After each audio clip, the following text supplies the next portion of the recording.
விக்ரம் நடிச்சு வெளியாயிருக்கிற வீர தீர சூரன் படத்தை பத்தி தான் பார்க்க போறோம். படத்துடைய கதாநாயகன் காளி மளிகை கடை வச்சுட்டு தன்னுடைய மனைவி மற்றும் குழந்தைகளோட வாழ்ந்து வந்துட்டு இருக்காரு. அதே ஊர்ல பெரியவர் அப்படிங்கிற ஒரு ரவுடியும் அவருக்கு ஒரு மகனும் இருக்கிறாங்க.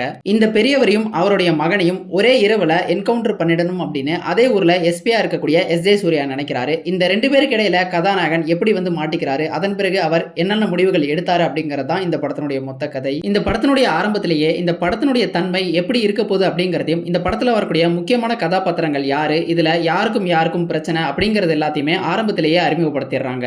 இந்த காரணத்தினால இந்த படம் ஆரம்பிச்ச கொஞ்ச நேரத்திலேயே இந்த படத்துல இருக்கக்கூடிய அந்த பரபரப்பை நம்மளாலையும் உணர்ந்து இந்த படத்தோட ஒன்று போய் பார்க்க முடிஞ்சது. எப்பவுமே சொல்றது போல இந்த மாதிரி குறிப்பிட்ட கால இடைவெளிக்குள்ள நடக்கிற கதைகள்ல ரொம்ப முக்கியமான அம்சம் என்ன அப்படின்னா, அந்த பரபரப்பையும் இறுக்கத்தையும் கடைசி வரைக்கும் தக்க வச்சிருக்கணும் அப்படிங்கிறது தான். இந்த படத்திலையும் அதை ஓரளவுக்கு செஞ்சிருக்காங்க அப்படின்னு சொல்லலாம். குறிப்பா இந்த படத்தினுடைய முதல் பாதியில பல காட்சிகள்ல நம்மளால அந்த பரபரப்பை உணர முடிஞ்சது. இந்த படத்துடைய ஒரு குறையா தோன்றுனது, இடைவெளி வரைக்கும் இந்த படத்தினுடைய பரபரப்பான திரைக்கதைக்கு கொஞ்சமும் பொருத்தமில்லாத ஒரு பிளாஷ்பேக் காட்சி ஒன்று வருது. அந்த காட்சி அது வரைக்கும் இருந்த அந்த பரபரப்பையும் இறுக்கத்தையும் கொஞ்சம் குறைச்சிருது அப்படின்னு சொல்லலாம். அந்த காட்சிகள் நல்லாவே இருந்தாலும் இப்ப நம்ம பார்த்துக்கிட்டு இருக்க இந்த படத்துக்கு இந்த காட்சிகள் தேவையில்லை அப்படிங்கிற ஒரு உணர்வு தான் ஏற்படுத்துனுச்சு. அந்த காட்சிகள் எல்லாம் கதாநாயகனுடைய தன்மையை காமிக்கிறதுக்காகவும் அவரால் எதெல்லாம் சாத்தியம் அப்படிங்கறத காமிக்கிறதுக்காகவும் வச்ச காட்சிகள் மாதிரி தான் இருந்தது. அடுத்ததா இந்த படத்தினுடைய பலம் மற்றும் பலவீனம் ரெண்டுமே என்ன அப்படின்னா, கதாநாயகனுக்கு நேரடியா ஒரு வில்லன் இல்லவே இல்லை. இந்த காரணத்தினால கதாநாயகன் இப்ப யார் பக்கம் சாய்வார் அப்படிங்கறதும் நமக்கு தெரியவே இல்லை. இதன் விளைவா கதாநாயகன் எடுக்கக்கூடிய முடிவுகள் ஆரம்பத்துல சுவாரஸ்யமா இருந்தாலுமே கூட திரும்ப அது வரும்பொழுது நமக்கு ஒரு விதமான குழப்பத்தை உண்டாக்கிறது அப்படின்னு சொல்லலாம்.